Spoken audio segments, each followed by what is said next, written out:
President van der Bellen, Chancellor Kurz, Prime Ministers, Governor Schwarzenegger, our 20 organizer, Excellencies, ladies and gentlemen. I'm very pleased and very honored to be with all of you today. And I thank the government of Austria and the R20 for promoting the low-carbon infrastructure we need to achieve the Sustainable Development Goals and to implement the Paris Agreement, and with enhanced ambition, as the targets that were fixed in Paris, we all know, will not be enough. We need to have an increased ambition in that implementation. And this is a matter of utmost priority.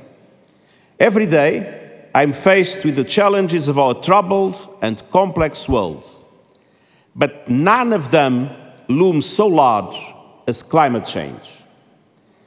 If we fail to meet the challenge, all our other challenges will just become greater and threaten to swallow us.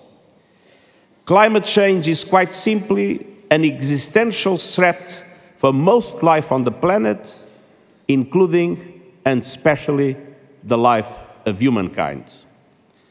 And that is why we must use all our resources to build a sense of urgency. We must act with common purpose to raise ambition while we still have time to limit temperature rise to well below 2 degrees and as close to 1.5 degrees as possible.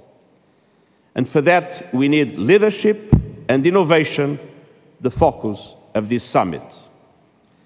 Both are essential for climate action. And today I'd like to focus on solutions. We do need a new energy revolution. The Stone Age did not end because the world ran out of stones. We do not need to wait for coal and oil to run out to end the age of fossil fuels. A great many solutions already exist or are in the pipeline. In the past decade, prices for renewables have plummeted and investments are on the rise.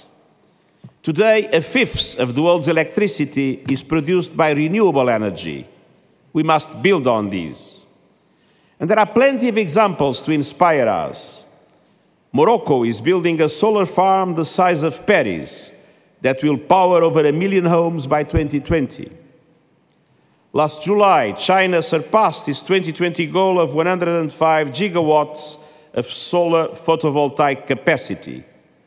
A decade ago, it had a mere 100 megawatts. That's more than a 1,000-fold increase in 10 years and represents nearly 1/3 of global installed capacity. In France, the government has announced a bill to end the search for and the production of hydrocarbons. In the United States, renewables are set to provide 69% of new capacity by 2021, as dozens of coal plants are retired. And just last week, Allianz, a leading insurer, announced it would refuse to cover coal-fired power plants and coal mines with immediate effect and rid itself of all coal risks. The world is seeing a groundswell of climate action. It is clear that clean energy makes climate sense, but it also makes economic sense. Today, it is the cheapest energy, and it will deliver significant health benefits. Air pollution affects nearly all of us, regardless of borders. The World Health Organization reports that more than 80% of people living in urban areas are exposed to poor and dangerous air quality. In China, it is estimated that fewer deaths from improved air quality could lead to savings of nearly $340 billion by 2030, 4 times the cost of meeting China's climate goals.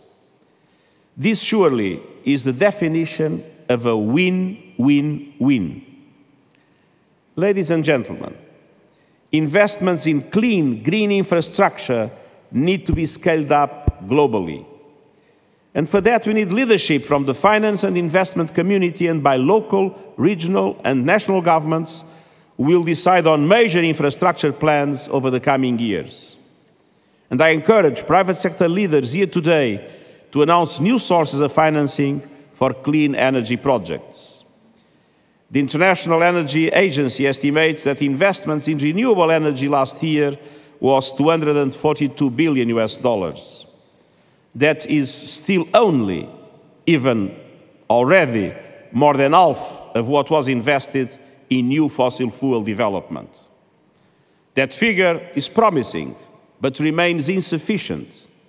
For a full-scale transition to clean energy, we must see trillions invested by 2020.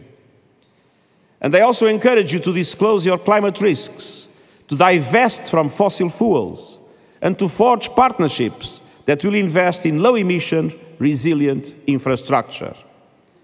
We need to do this from the biggest cities to the smallest towns. The opportunities are tremendous. Some 75% of the infrastructure needed by 2050 still remains to be built. Now, how this is done will either lock us into a high-emission future or steer us towards truly sustainable low-emissions development. And there is only one rational choice. And let us also encourage innovative solutions to localize climate finance. We can take inspiration from Toronto and Cape Town, which have launched their own green bonds. And I also look forward to the outcome of today's discussions on a subnational climate finance facility for sub-Saharan Africa. And I applaud this summit's emphasis on city and subnational action. We need financing to reach the people and the places that need it most.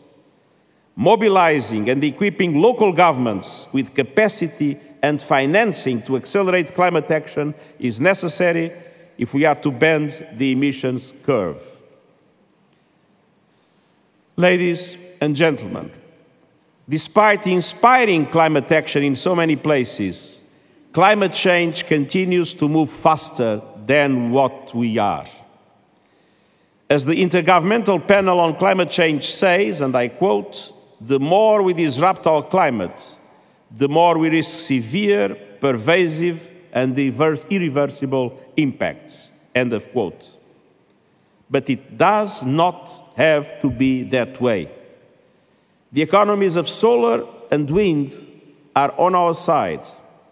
Cutting-edge technologies such as electric vehicles or energy from algae promise a new era of clean air and climate action.